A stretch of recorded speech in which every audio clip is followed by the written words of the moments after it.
There he is. Hey, what's going on, dude? Hey, wait a minute. Damien. Hey, nice shirt. CNR? I know somebody. All right. Maybe one or two people. There What's up, guys? it is. What's up, sir? How you been, brother? Good, good. That's a mighty fine shirt you got there. Yeah.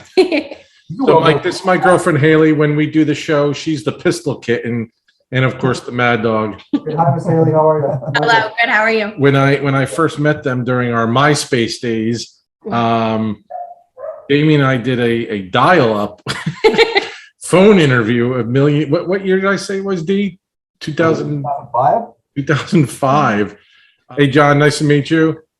Hey. All right, so I threw a bunch of questions together. I didn't want to prep Damien beforehand. We wanted to kind of see how it flowed.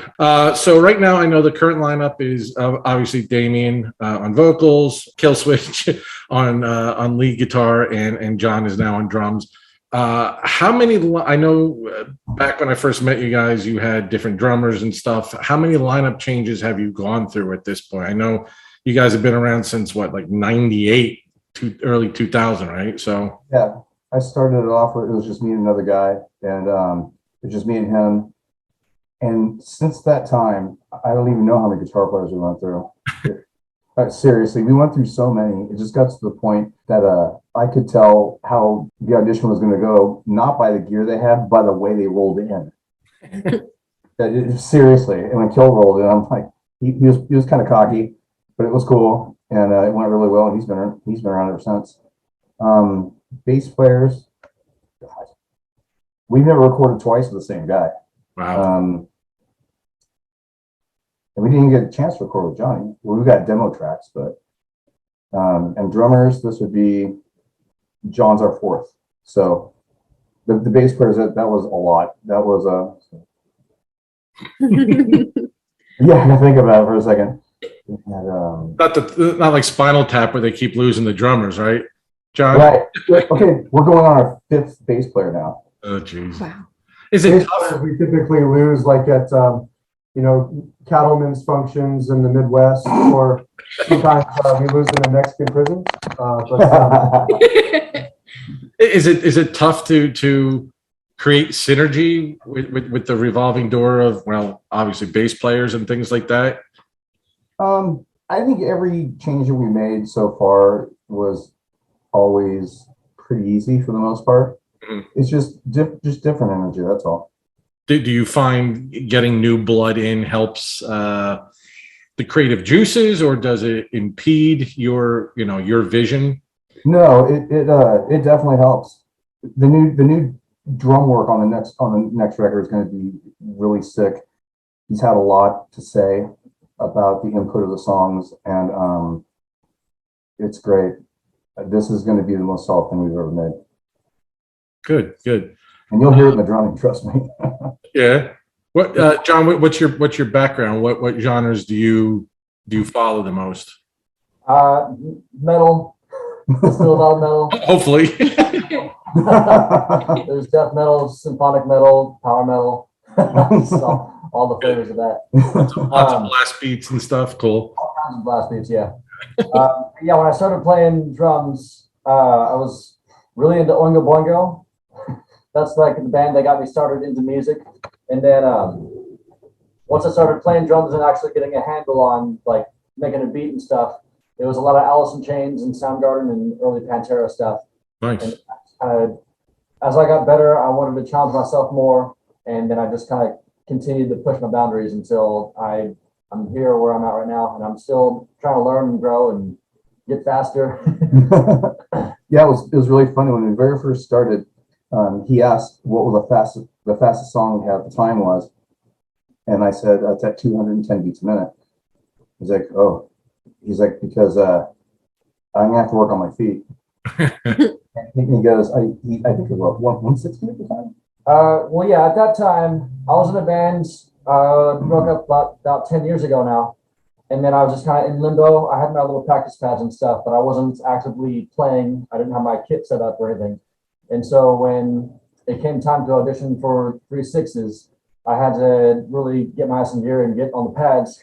I didn't have my kit set up, so we had to rehearse. We had to rent a rehearsal studio, and that was my first time playing the songs on the drum set.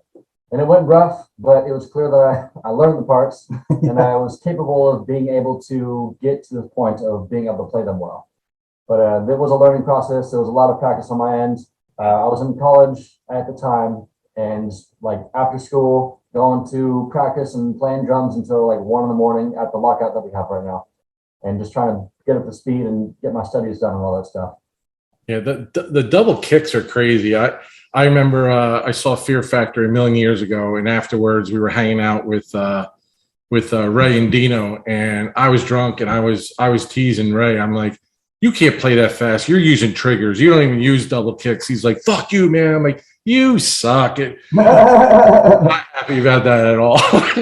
And of course, Dino was like, kept egging me on. I was like, yeah, keep pushing him, keep pushing him. Like, yeah. Well, the funny thing about triggers is that I was against using triggers when I first joined. I was like, no, I want to work on my feet. I want to be like solid. I want people to hear me playing. Right, exactly. So we got set up, and the sound guy blew out the microphone during sound check. So you couldn't hear the kick drum at all. It was like all this work, all this time I spent, you can't hear anything. And so then I was like, all right, let's get triggers. So that way, I mean, when you play triggers, it's one bass drum hit for one trigger. It's not any extra notes or anything added. But it allows us to control the sound on our end.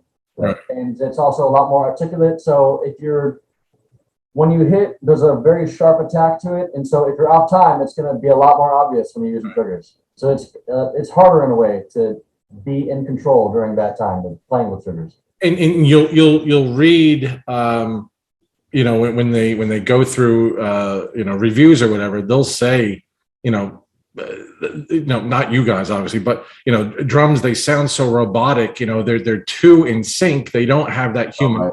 So, to your credit, that's good that you're not using those. You want it to sound human, So well, that's in editing too. True. There was some stuff on our last record that needed to be cleaned up, but for the most part, the takes were pretty solid. And Marco intentionally left some of the really minor mistakes in there. He did it actually all the way across the board, so it's not exactly so like robotic. He's like, yeah, we want it tight, but it still needs a human feel to it. Right.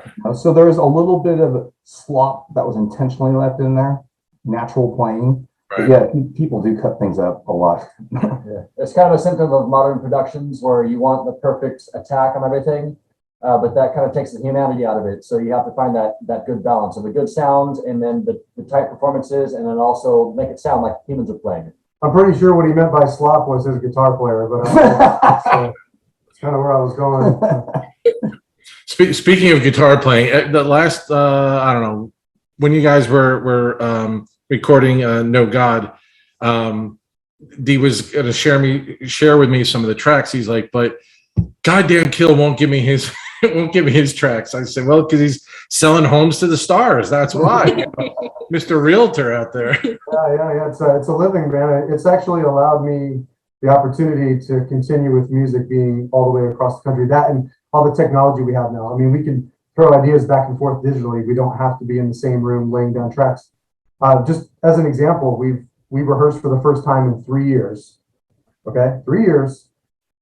Just 2 days ago. Yeah, 2 days ago, and we just played new stuff. We didn't even play any old stuff, and it was fucking awesome. We played 5 new songs. Yeah, and then we were able to get through them. We got through them just because we can practice, in our own areas. I'm practicing at home. They're practicing here. Mm-hmm. I think it's great that John and Damien are together. They're able to do that, but. It just goes to show that we can get things done. We can still move forward and progress. We don't have to be in the same area. But being in real estate's allowed me the opportunity to continue with this, honestly. To that point of being able to be remote and not in the same location, you don't need studio space. Obviously, you have more time on your hands. You're not, you don't have to pay $8,000 for 2 hours of studio time, so forth and so forth. Back to like COVID, where you couldn't be together, how did that hinder your writing process or recording process? Not with me and John. We said, fuck it. We just went over to the studio anyway. Did you wear your masks, or did you have a 3/6 mask? We No. want to put masks on our ass. But no. Exactly. I was just because of Del Taco's down the road. Yeah. And my farts stink pretty bad sometimes. When I was at home, I mean, I bought a house just outside of Jacksonville, Florida, and I actually have a studio in my house. So I built that for that reason, so I could work on things there and practice, and also acquire like more guitars and more amplifiers and just turn them the fuck up and not have to worry about anybody. So yeah. What's kind of cool about the situation, you know, glass half full, is that with all the time I spent with John, it forces you to do the correct thing and lock in on the drums. You know, sometimes, I mean, when he first came, I know it's a crazy thought, right? But you don't have a choice. If there's no guitar and there's no sample guitars, there's no anything, you got one thing to lean on. And so when we started playing live together, I was so used to it that if I had no bass or no guitar, I was fine. Can I hear those kick drums? That's all I need. Yeah. He's that metronome in your head, you know? It was good that we had that rehearsal with me and him so that we could lock into each other, me being the new guy, and he can get used to my tendencies, and it wasn't an issue when we started playing live. Yeah. Yeah, because there's certain, every now and then on certain songs, I'll need certain triggers just to keep time, you know, and we can go over that like, hey, just, you know, after you do this fill, can I get a signal of some sort, you know, and he'll incorporate it musically so it doesn't sound like it's a warning shot or anything. I mean, every now and then every band does do like a one count on the snare and you go into the next part, you know.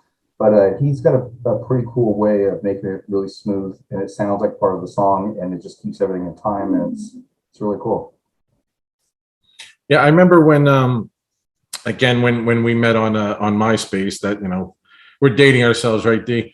Yeah. When I had the radio station back then, and I was telling Haley that, you know, Metal Faction was its own station. All we did was play metal or whatever, and I was getting like 20 CDs a day, bands for airplay or whatever. And my mailman was like, "Oh my God, you must be going broke buying all these CDs." He thought it was like the Columbia House or whatever. I was buying all these CDs, you know, and there were some crappy ones, but man, when that one came, I was like, wow, this is some really good shit. And, you know, you and I became friends early, and I was wearing shirts to Ozfest and crap at that time. With 3/6s, and I showed Hale the Holy Man video. She was like, "Oh my God, these guys are fucking crazy, man!" So yeah, fun time. Yeah. So what is your guys' favorite song to play live, and what is your least favorite song to play live, if you have one? Well, Kill's already shaking his head. There must be one in the. Oh, I already know what he's gonna say. One that never makes the list. Kill hates the song so much. Alone and Terrified. He fucking hates that song. Actually, that's my favorite song. No, it's not. 10 times in a row. If I had to guess one for John, it would be Lord of the Dead. Because it's so dancey? Well, we never played it live because I won't. That's where I'm going. My favorite song. Tambourine out for that one. He just said, I'm not going to do it. No. Some guy that we met said, "That's my favorite 360 song." I was like, "What drugs are you on?" I'm still proud of it. I love the tune, but he doesn't, and that's fine. He's not on drugs, dude. He's on like Centrum Silver because the song's so fucking old, bro. But I mean, that album had so many different genres. So I mean, it's a credit, right? So you have some industrial, you have some thrash, you have some, you know, maybe some newish metal type in there. So I love that album. I Fuck the Dead and all those things. They're all interesting, you know, like I enjoy all of them for real. Well, that was the idea, was that to have a whole bunch of different stuff and just be experimental with it and have a good time. And it was a double-edged sword, because some would, you know, take it like you did, like, hey, this is really cool. It's got all this stuff in it. And then others would say, oh, these guys don't have any direction. They don't know who they are. They're like, whatever, dude. I mean, we've got like No God, No Peace got a perfect 10 out of a place in Brazil, a guy I never met in my life. And I thought, well, maybe he gives everybody good reviews. And I read some of the reviews. I'm like, no, he doesn't. And so I'm like, okay, that's cool. And then the original Possession CD got a half a star out of 5. The guy just ripped us up one side and down another. The same guy? The only reason, no, it's a different guy. He said the only reason that they get a half a star is because the singer's totally pissed off and hates God. Otherwise, utter garbage. It's our Best review ever. Yeah, it's on our site. I'm like, the greatest review of all time. Wow. I actually, you know, we've only done it in video form, and we played a private show for fans. But I really like playing No God, No Peace in its entirety, because the song means a lot to me. It's to me, I guess it's until the new stuff we've been writing, it was my magnum opus, so to speak. So it meant a lot to me. It was a powerful song. I did the structure for it and thought of, got the cello parts running in my head when we started writing things. And it was just a really important song in my life where I was. I love playing Unit 731. I love playing Arch Enemy, because those are just pit grinders on the floor. I mean, it's fun to play a lot of the songs, and we have a new song that we've already played live on our last tour called "Call Me the Devil," and I really like starting off with that, because it's literally 2 minutes long, and it just gets in there and just punches you in the fucking nuts and gets out. So fun song. Yeah, it was fun when we played that song. People that had seen us before were like, "Hey, is that a brand new song? I don't remember hearing that before." Like, yep, brand new. Because we didn't introduce it. We just walked up and started playing it. And there were people that went to get beer and they missed it because, it was only 2 minutes long. So, Yeah, I think the new one it's very cohesive. All the songs flow very well together. Lead Wing Angel punches you in the face. I remember when I first heard Soul Destroyer, I pinged D. I'm like, I can hear the Fear Factory undertones on there, but that kicks too. We play that one quite often. Same with Holy Man, stuff like that. So I really love that album. I know you guys had talked about you were writing stuff. How close are we to a new album? How many tracks are written? How many you think you'll edit it down to? we have 8 right now. We have 8 right now. I know we want a minimum of 10. I think we're aiming for a dozen. Like 15 or so.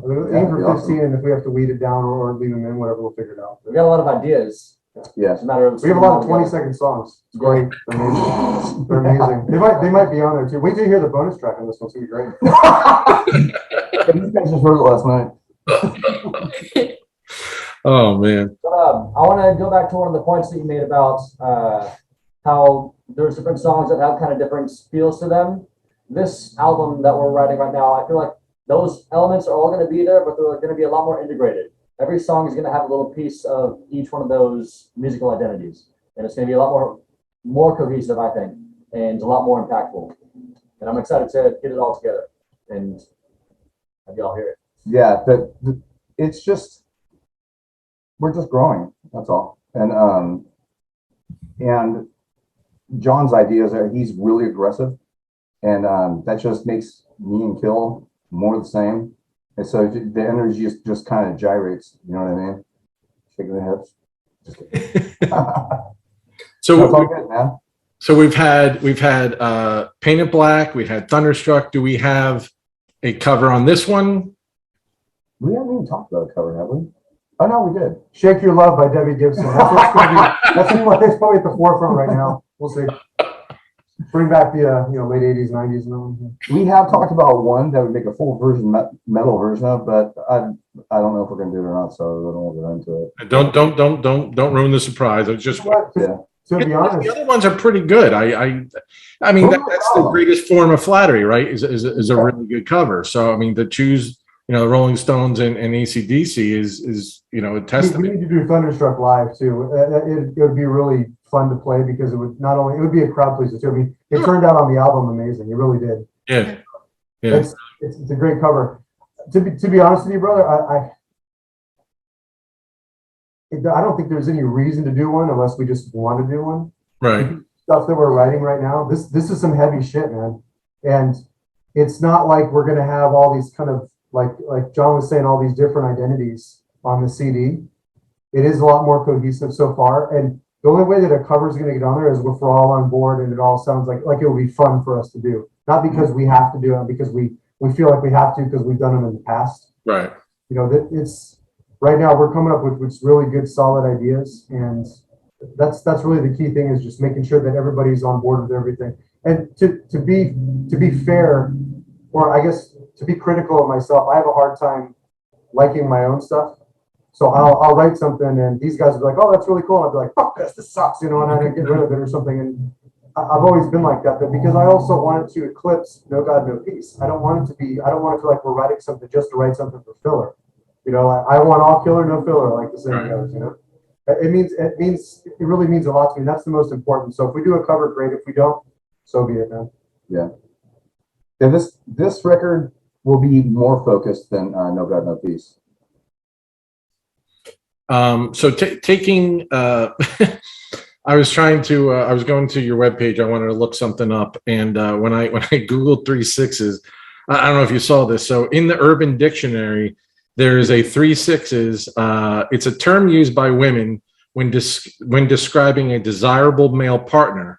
It refers to the male partner having a 6-figure salary, being 6 feet tall, and having a 6-inch penis. Is that where you got it, dude? Is that where the band name came from? He might be 777. I read that. I thought that.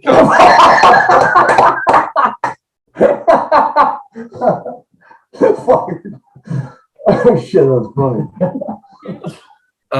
So is there what are you guys listening to recently? Who is not necessarily inspiring you, but you know, who has caught your ear? Who are, you know, who you've been listening to lately? I hope you got a fucking pen and some paper so John can tell you all the fucking long names he's listening to right now.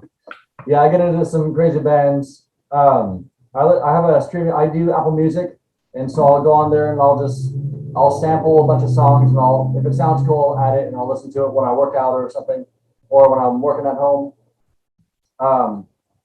One of the bands that's caught my ear that I've really hooked onto is Wilder Run.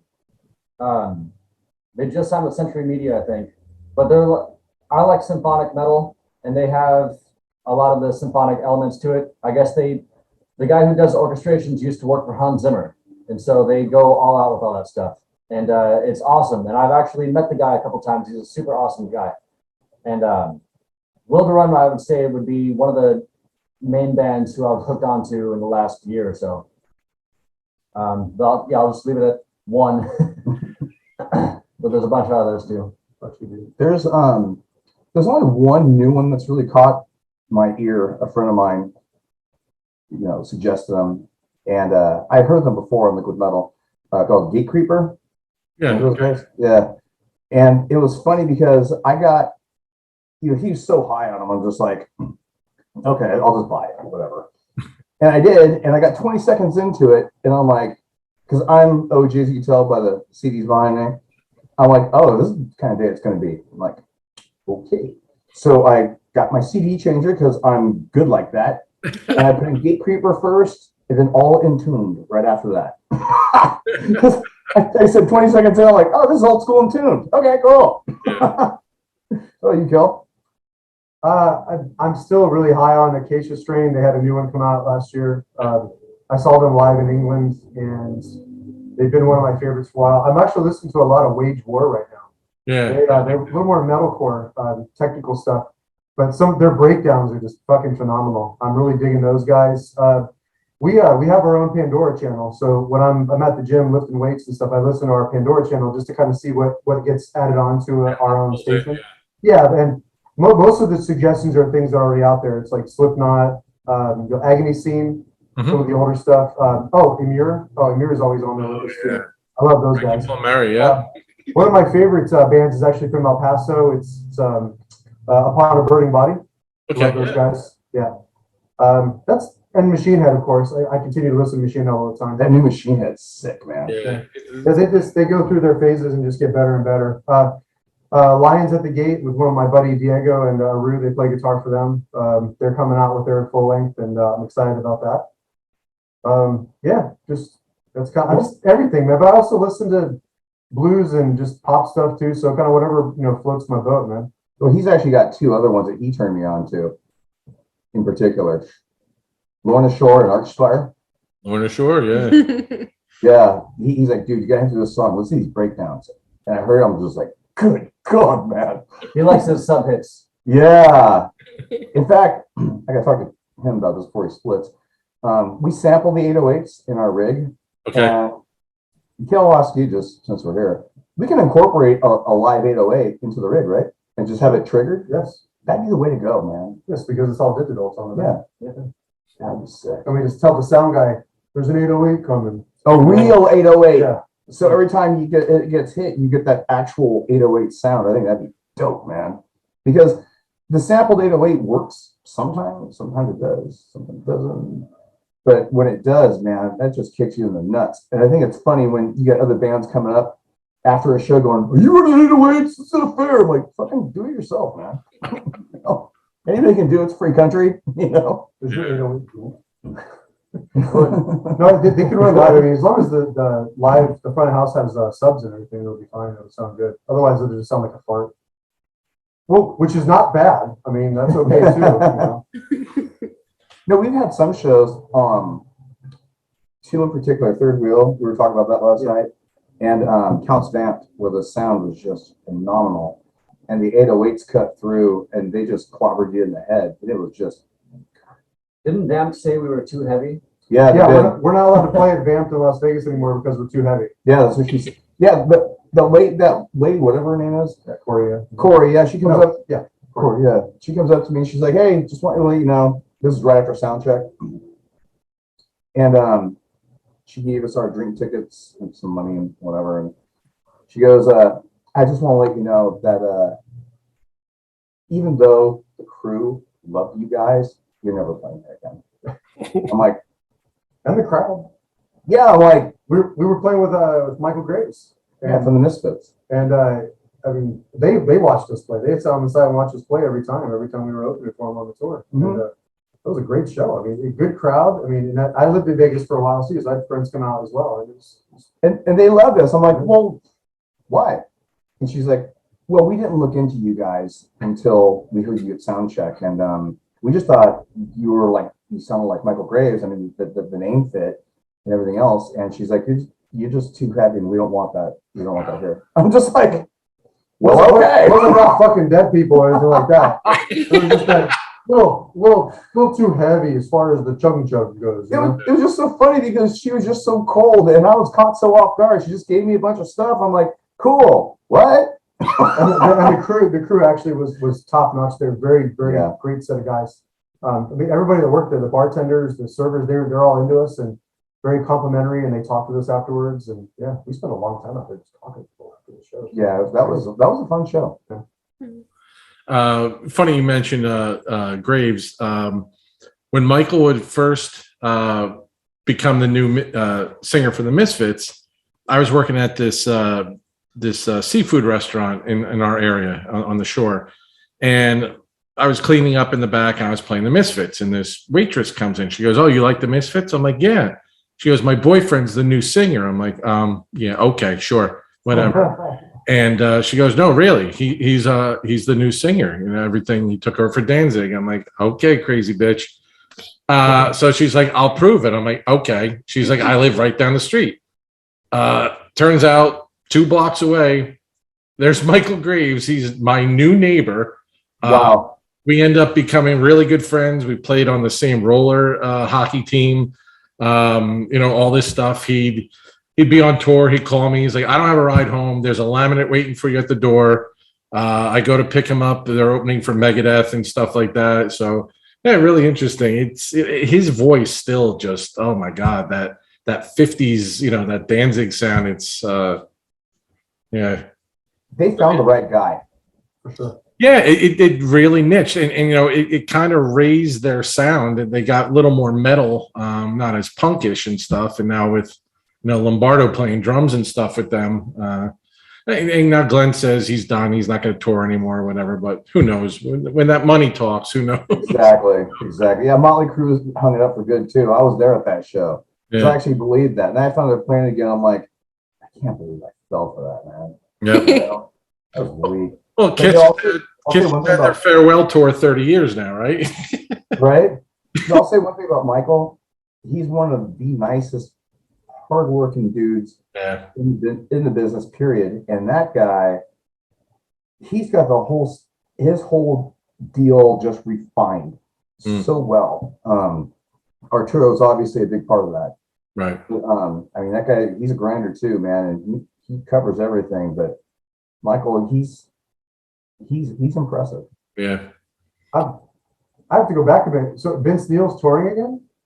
Oh yeah. Yeah. What is that tour sponsored by McDonald's or something? It should be sponsored by Jenny Craig. Yeah. Yeah, we're there. It's next week around here. We're hopefully going to go see it. It's Motley Crue, Def Leppard, Poison, and Joan Jett. I mean, like you said, who knows when the last time you might be able to get to see Crue. I still love seeing them. I've probably watched The Dirt 20 times on Netflix. I fucking love that movie. It's just they could have made that a series. What's that? They could have made that a series. They could have. I mean, all the stories and stuff, and kind of like you were talking about, interviewing guitarists, how they you were gauging them and how they pulled in. It's kind of like The Dirt when Mick Mars came in, like fuck you, hippie, I'm the guitar player here type thing. So yeah, exactly. It made me think of that story that you were talking about. So I know you guys have toured with a lot of big bands. I've mentioned Fear Factory, good old Prong, Strapping Young Lad, Power Man.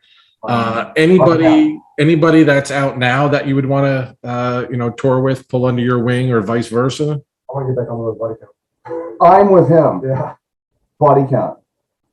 No question. We played with them twice. Really? Coolest dudes. Our crowds mixed really, really well. I mean, I just have nothing but amazing things to say about that whole band, no matter what the lineup was. So that'd be my choice too. What about you? I'm trying to think. Nickelback. Can't say Slayer anymore. I mean, Nickelback is the best mixing. Yeah. I've got some buddies in some bands that are actively touring. First one that comes to mind is Enterprise Earth. Okay. I'm like online buddies with the drummer. We had the same drumline instructor. Maybe a couple others. I've known, or I've met a couple times the guy who now plays drums for Suicide Silence. I feel like our crowds might mix. But yeah, I'd have to think about that. Iron Reagan. Like, who could I actually reach out to and make that a thing, or get some contacts or something? There's more that pop in my head too. I mean, I would love to like play with Terror and Hatebreed, the hardcore bands, just because it's a good mesh to have like our style of metal with hardcore. Yeah. Just because then everybody just dies in the pit at the end, so it's easy. And then if you're just looking like, I mean, obviously we'd like to play some bigger names. When Fear Factory goes back on the road, that'd be cool. Oh God, well, Killswitch Engage too. Fuck, I'd love to have a tour with them. That'd be great. Yeah. It could be the Kill Switch tour, right? Yeah, pretty much. If we were talking about some other groups like outside of metal, then like put us with 3-6 Mafia, and it can be just just fucking full of weed and Satan. It'd be perfect. 3 Days Grace. I could see you guys with like Insane Clown Posse or Twisted or something like that. That'd be. We played with Twisted before, actually. Yeah, Twisted's fun, man. It was a while ago. It was a long time ago. All right, so the elephant in the room. So in December 21, Johnny passed away. I know, Damien, you were there for literally his last breath. Do you want to share any of that with us? I'll just make it quick. I knew he was in bad health. I'd visited him several times. And that day I was working, and I already planned on going up there and seeing him, because at this point he was in hospice. He went through a lot. I'll just leave it there. And I just felt I had to get up there. So I hauled ass up there. I got there, and his roommate Lisa and his friend Saul were there, and the nurse was there, and he was out of it, man. And so it's such an awkward moment, you know. And so, yeah, I called him and put him on speakerphone, and he was being killed. He was fucking off and making jokes and stuff like that. Pretty funny, actually. It really kind of like brought the situation down a bit. And then right after he spoke to him, the nurse goes, "Why don't you tell about something about a funny story that happened with him?" So I started going into it. I just started it, and the guy's like, he's got his taking his pulse, and he's not breathing. And he's like, "What time is it?" I looked at my phone. I gave him the time. He's like, "He's gone." And it was a heavy moment, and I kind of fell apart after that.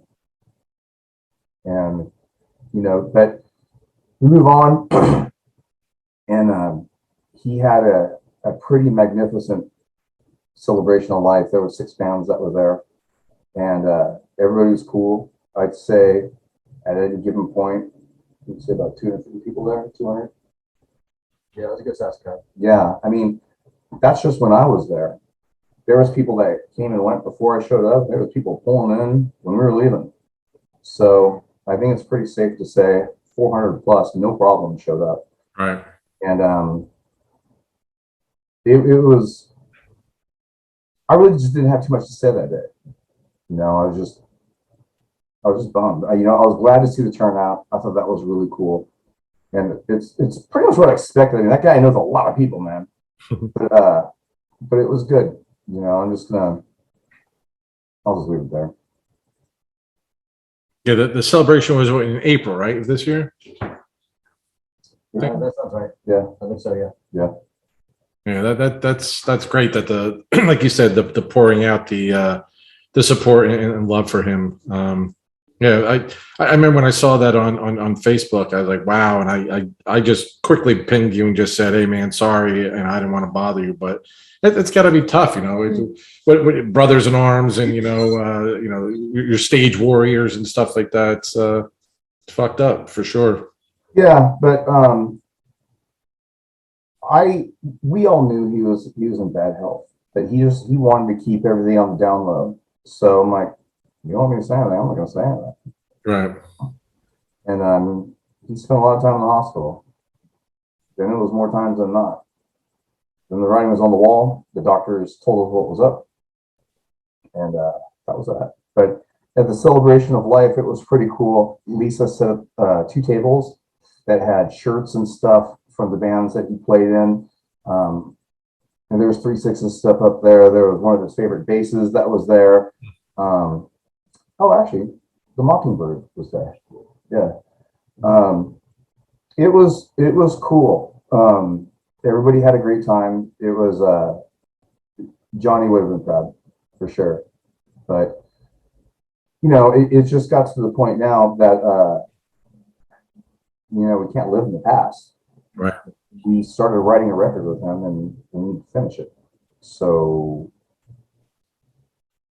that's what we're gonna do.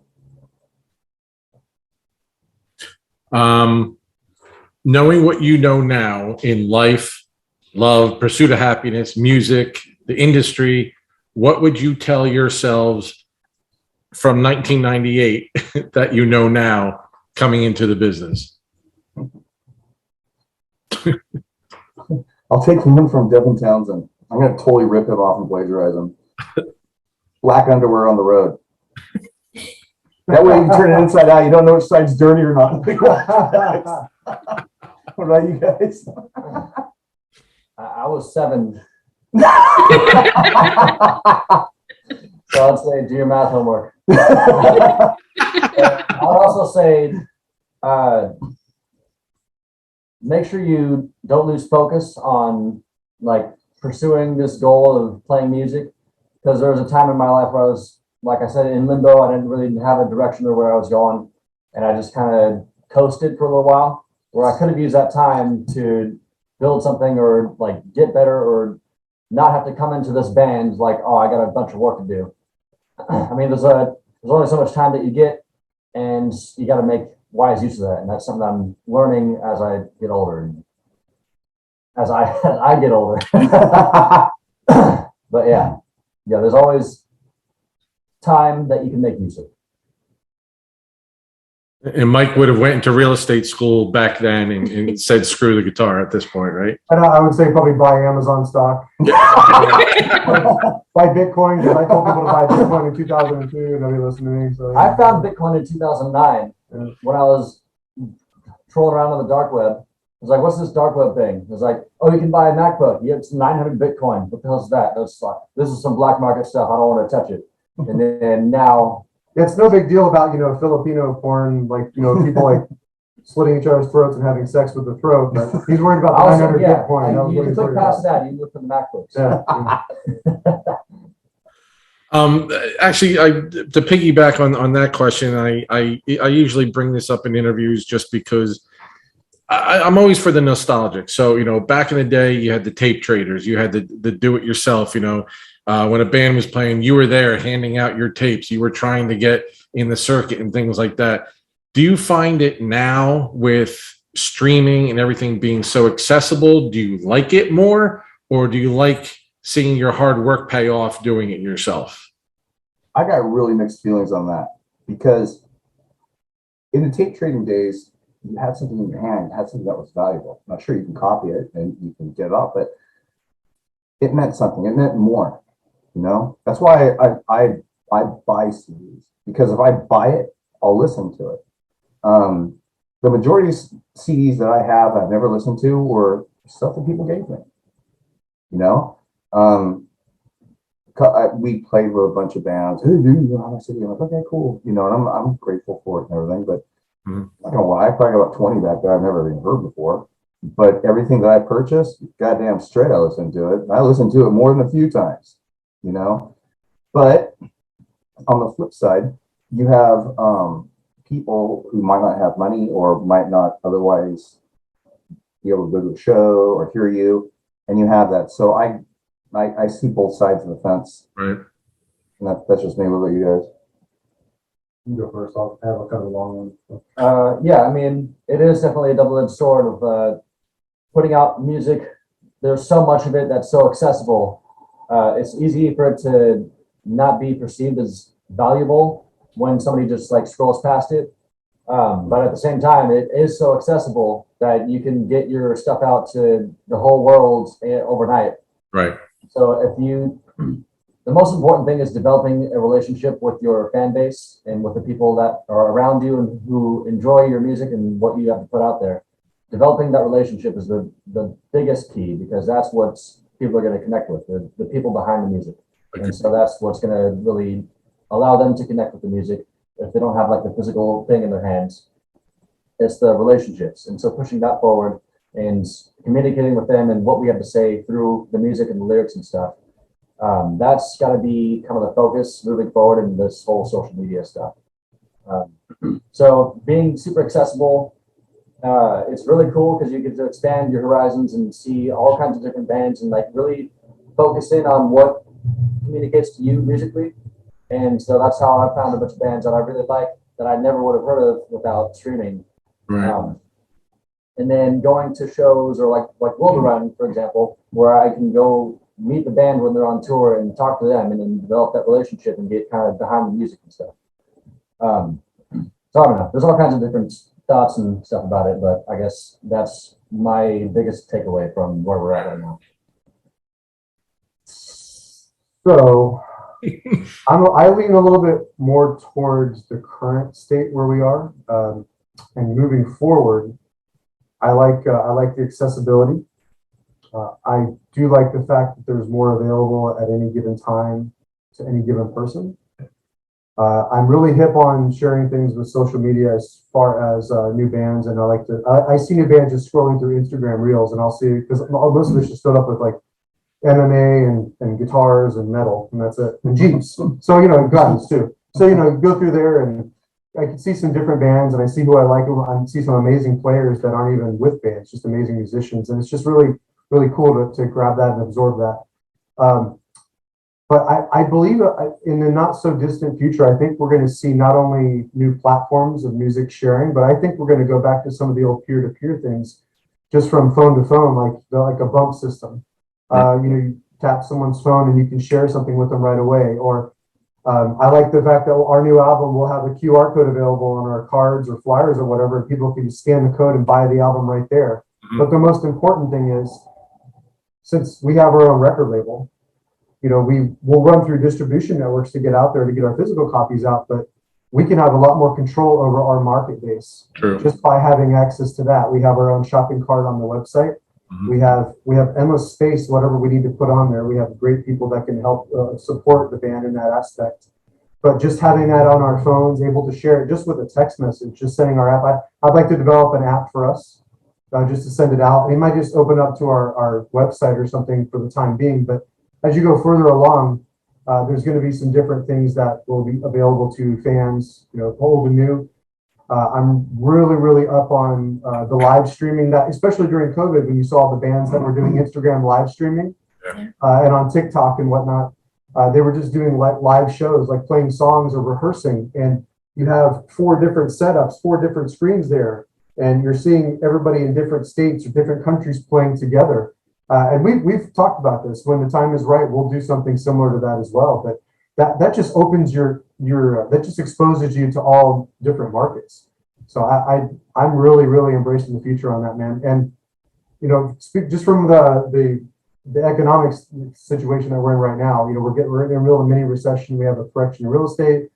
Stocks are tumbling, crypto's going down. This is the time when people get really innovative. This is the time that people really create new things that are against the status quo. So I'm really excited to see that. And I hope that we're going to be incorporated with that and everything's going to kind of fall together with the new album at that time. I like that idea. So it gives us an opportunity to open up our minds to new ways to expose our music to new people. Yeah, I agree with D that there's obviously pros and cons to everything, right? Again, to John's point, to build that fan base, to actually connect with somebody as you're giving. Can you? Yeah. Well, Metallica. That's probably Mark Zuckerberg calling because I was talking about his platform. So fuck him too, whatever. And Meta. To John's point about being at somebody's face and making that connection with somebody, building that fan base, right there. And then I always like that. You came out and then people are giving you some swag. They're giving you a sticker. They're giving you a tape. They're hey, here's an invite to our record release party, crap like that. But then, to Kill's point, to expand and come up with new things. I remember when I was hanging out with Graves, I was at their shop and I was talking to Jerry, and I was telling him, you're talking about bonus tracks and stuff. I'm like, listen, you got to start doing things. You got to put like a video. You have to put multimedia. You have to put stuff. This is 20 years ago, but things like that. And Kill, you were talking about the live streams. Haley and I, we did Cradle of Filth, we did Korn, we did Metallica. Motionless in White just had a Butcher record Babies. Release party the other day. Yeah, Butcher Babies. So all these bands, like you said, they're still trying to get their music out. I can't tour, but hey, for $5 or whatever, $5, well, $20, you get a virtual ticket and a shirt, and it's a, it's the merch. I have a Lamb of God. I have a Lamb of God poster there signed, and it's one of a kind. They only did that one show, in shirts like that. So, Mike, to your point about expanding and coming up with new ideas to become more accessible, and having your own label, that must be fantastic, because if you want to drop a single, here's a fucking single. You don't have to wait for anybody. You want to test the waters with a new sound or whatever, you do it. Well, and that piggybacks off of the new digital age and how we can record and send ideas back and forth. I mean, John's gotten pretty apt at producing and coming up with different things with recording programs and samples and whatnot. we could probably, if we wanted to, we could just throw an EP together. Right. Just throw something out there, and maybe that was what we do. We don't know, but it's the point of that is just kind of expanding on what you're saying is that I think the options are limitless at this point, and we don't really have to be restricted by anything. We can go at the pace we're going at. We can come up with the material that we want to come up with. We're not going to be forced in any box. We don't have a label telling us that we have to do X, Y, and Z to get on there. Look, we have our internet radio, and I love Liquid Metal. They do play a lot of the same stuff over and over again in repetition. That they have the constant rotation. It's a little harder to bust into there for the bands like us. So if we happen to make a friend there, or if Jose Mangan comes out and sees us, we'll wine and dine him, and we'll make sure he has Jaeger poured down his throat the whole night, whatever the case may be, and maybe we get. That'd be my job. But it's not even that. I mean, it's just if they want to come up, we will always invite them out if they want to come out and enjoy it, even if they don't like it enough to put it on there with them. It's okay. I mean, we just want to have them there with us with the camaraderie as part of the scene. That's great, man. But when you're looking at radio the way it is right now, radio is a thing of the past, guys. Yeah. It really is. Everything you don't even have to have cable TV at home, and I don't. I have my Xbox, which I watch everything through. I have my laptop. I have my phone. Most of our phones are more powerful than most of the computers that are available today. You have everything is at your fingertips. No media company tells you what to watch anymore. You can make your choices musically. You can go where you want to check something out, whether it's the band site or some alt sites or YouTube or whatever the case may be. There's going to be some good opportunities coming out too. You'll see there's going to be people creating new platforms as well. Well, I think something, John, that you mentioned was about the Lamb of God roaster. It's a one-off thing. We've done that with shirts. Like when we played our very first show with John and Johnny, we ran like 200 shirts, whatever it was, and we're only doing like this many. That's it, and then we'll never make them again. Gone instantly before the show even went. We had them to sell the show. Right. People just bought them. They're buying, talking to us, and we ran a lot of shit on last time too. We had fucking shit. I mean, look at the shirt you're wearing. Yeah, out of print. Yeah, it's out of print. Collector's item, see? Yeah. So it's like, I'm going to eBay this shit, dog. There's one thing that we've always been super generous with, and that's stickers. We've gone through thousands and thousands of stickers. I still have them, yeah. Yeah, the most popular, it used to be that quote from that movie, I see dead people. Yeah. Well, Kill made a sticker. You might have one. It says and the C is crossed out, so it's fuck dead people. So that was pretty popular until the fish sticker came out, and that one just blew everything out of the water. Nice. We got the Your Band Sucks. Your Band Sucks, yeah. But the fish sticker was funny. When I made the first one of those stickers, I went to my guy who always hooks me up, and he had a new receptionist there. And I go, yeah, I'm here to pick up some stickers. And she's like, oh, I've been waiting for you. And I was wearing this hat, so it's pretty obvious who I was. Yeah. You know what I mean? And she was an older lady. I'd say she's mid-60s easily, right? And one of the stickers is outside the box, and she looks in, she's like, you need to make shirts out of these. Really? Yeah, just so up. So I took her idea, and that's what we did on the front of the Resurrection shirts. That's great. That image going right across the front, and a special one-off pentagram on the back, Resurrection 2016, was it? Yeah, that was fun. But yeah, limited run stuff, that's always the way to go. I mean, look at like Iron Maiden, all the singles they've released and stopped, and to Kill's point, or John's point about the relationships with people. Look what Metallica did. All the in the early years, they never walked away from an autograph. They signed everything. They always stayed late. They might have cut conversation short, but they made sure everybody got an autograph. And that helped them a lot. It really helped build their fan base in the early days. I don't know if on YouTube you watch this one guy like Finn McKenty. He does this podcast, the Punk Rock MBA. Oh yeah. Mm-hmm. So like Mike, like you were saying about the future. So Finn feels like the future is going to be the TikTok artists, unfortunately.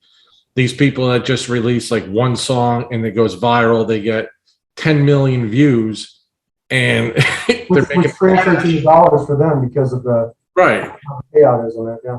Yeah. So how do you feel about that type of?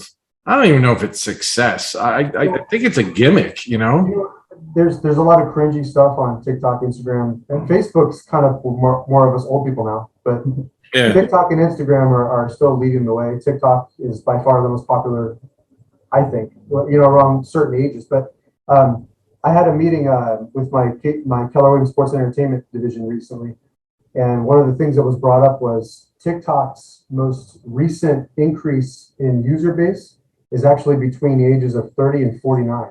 Really? Just because they're getting into they're creating content, they're using it for their businesses, right. Music, social status, whatever the case may be. For every 5 videos you might see on there that are cringy, there's going to be one that's awesome or funny or hilarious. And the more you watch it, the more the more views they get, the more view time they get, the more money they get. There's a lot of money to go around, and I have no ill will towards anybody that makes a dime right. doing something like that and creating content.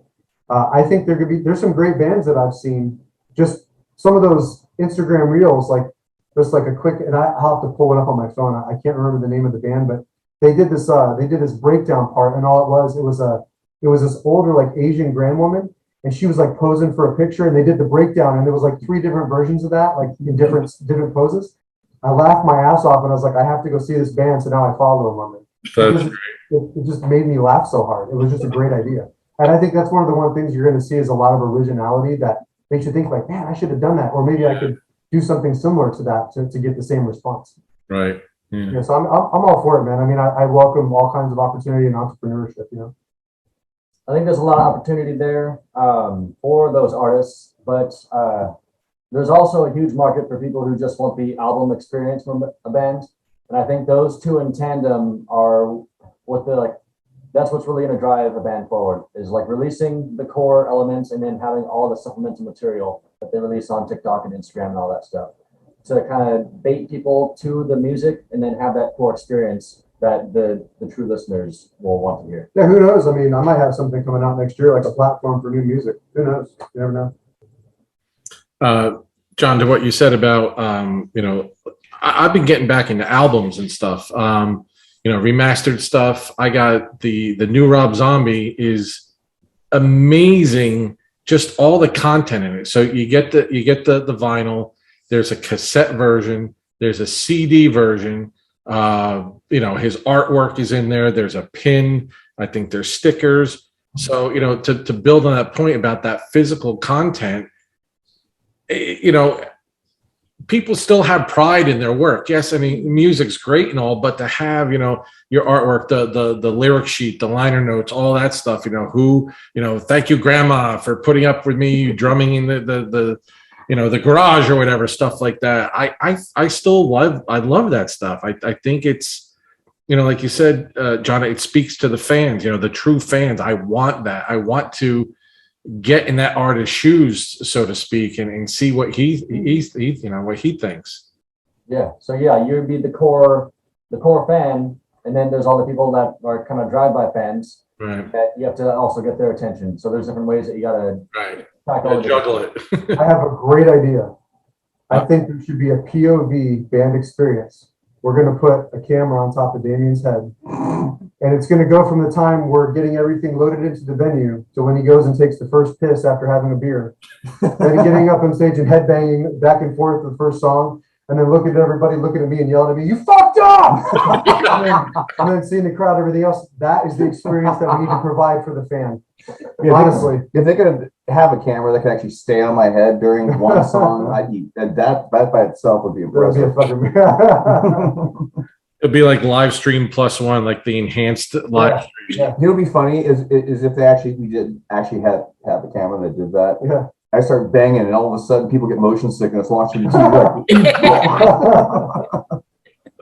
like when they say, this movie has flashing lights, you might get a seizure. So before yours, you're like, okay, anybody who has motion sickness, take the Dramamine or something like that. Or shit your pants, one of the two, or both, if you're lucky. I mean, you know. And then you'll cherish those pants forever. Yeah. That's my 3/6 smirk. If you end up doing, if you end up doing the trifecta, then we'll send you a free CD, T-shirt, and like an all access pass for next show. And if you want us to sign it, mail it to us.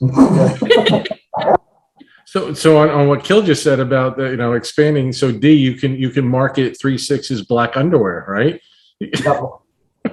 Well, actually, you know what? D actually had a really good idea. We're going to do our own 3/6's dad bod calendar. It's going to be coming out with the next CD. It's going to be part of the bonus material you'll have, like part of the interactive content. He'll be all 12 months. Yeah, pretty much. Oh my God, jeez. All right, guys. I want to thank you guys. I really appreciate it. Do you have a date when you think the album will be done? 2066. So Or soon? later.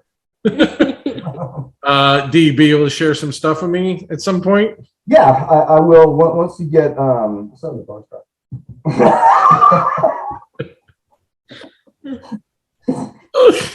if we put it on, then you'll see why I'm laughing. Yeah, when I get something, I'll give you first dibs on it for sure. Cool.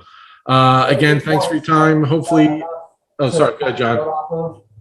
But there's still some stuff that we need to work out, arrangements and different riffs that we want to put in here and there, and a couple other songs that we have ideas for that we want to write. But we're in a good spot right now, and it's definitely moving forward. Yeah, there's progress being made daily, and sometimes it's only a little, but it's still a little. He's got this thing by his computer, and it just says 1% better every day. Just get 1% better, because if you do that, by the next time the year rolls around, you got 365% better than you were a year ago.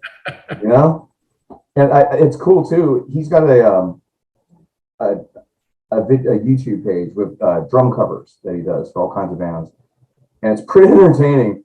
I'm all about two things on his video page. Number one, the swivel. Because remember I said earlier when he first joined the band, he'd only do like our fastest song at the time was Holy Man at 210 beats a minute, and he couldn't play that fast with his feet. Well, now he can quite easily, as a matter of fact. Yeah. And when he starts really flying, he's getting this swivel technique down where the feet go back and forth. It's really crazy. Damn. So I watch all of his videos, and when it comes out, more swivel, I'll say that. Or some of them have the bloopers that just make me laugh out loud. Yeah, if I'm having trouble doing a drum cover and I have all the footage of me screwing up, I'll put that at the end of me just cussing out my drums. It's really funny. He starts throwing things like fuck. Yeah, the YouTube channel is really good for me to practice my drumming skills, but then I also have like these music videos, and it's a lot of good exercise for me as a drummer and also a producer and mixer and videographer and editor and all that stuff. So there's a lot of skill building through that channel, and then that's all going to translate to the new 3/6s, and I'm going to have a lot to contribute to this next one. Absolutely. You'll definitely hear a difference. Well, and he's got a couple parodies that are really, really funny. My favorite, I think, is Master of Puppies. Oh, yeah. He did Master of Puppets and just redid it his own way. Yep. Oh, He no. did one called, from Pantera, Walk. It was called Knock. Knock. The idea behind it is like a crabby teenager like knock before entering my room. And so there's a storyline that goes along with that I had. But yeah, I've covered, Pantera, Lamb of God, Metallica, Slayer, Iron Maiden, and Madonna. How this fucker doesn't have a TikTok channel already? I don't fucking understand this. I gotta focus. There's a lot of different things going on. I have Instagram and YouTube. Those are my main focuses. But you know what? His Slayer cover actually got removed, didn't it? Yeah, that got me demonetized because that They're was like so metal. Oh, they're so metal. that was one that I do mostly silly stuff, but that was one where I wanted it to be serious and like kind of freak people out. And I covered War Ensemble, and I used actual war footage, and some of that was a little too graphic for YouTube, so I had to cut it all out and just put a disclaimer like this is the censored version, like I couldn't post the real one. Yeah. But then I did Madonna after that, and that might have shown up. It was a little more woke on that one. So Oh, no, there's another one that he did. Team America. Yeah. Fuck yeah! Coming back to save the motherfucking day, yeah! That's the one that got me discontinued for running ads. I couldn't run Facebook ads or Instagram ads after that one. Like, nah, it's too patriotic.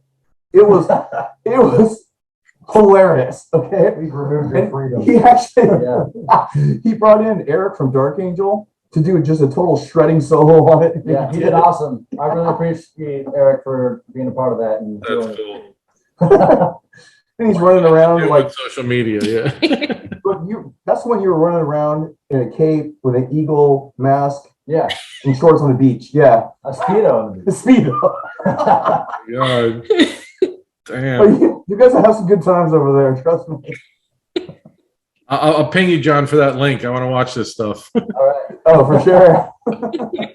Any chance you guys will come out east and we can see you guys? I know you're Love to. west. We'll be out east on a tour. We'll probably self-book and use some independent agents that we did last time. Awesome. We'll get out that way. And then since I'm based in Florida, it'll be a little easier for me to put stuff out that way, and we can have a couple of different home bases. All right, so try to get to Jersey. If not, you could play a house party here at least. So we'll do that. Yeah, That would be fun. Yeah. One and only Jersey show. man. Listen, man. We'll do a house party, but I want a bouncy house, and I want to fucking slip and slide out front. Okay, and I'm cool with it. All We right? have a trampoline. We have a trampoline so far. And tacos. So it's in our rider And a poncho. and a poncho. No, I want for real the bouncy house. That's really a house, bro. Yeah. One of my last years in college, I was turning 25, and I called to rent a bouncy house, but the HOA denied me, so I canceled the party. Jeez, tough customer, man. Go big or go home, dude. Yeah. All right. All right, gentlemen. I appreciate your time. D, again, I'll get you the files. Any last words for your audience, our audience? Thanks for tuning in. Keep up with us on the socials, and we hope to see you soon. Yeah, we got some stuff coming, so thank you for hanging out and listening, and hopefully you like what we got coming. Definitely. Thank you all. Thanks, guys. Appreciate it. Thank you. Take care. Bye. That's it.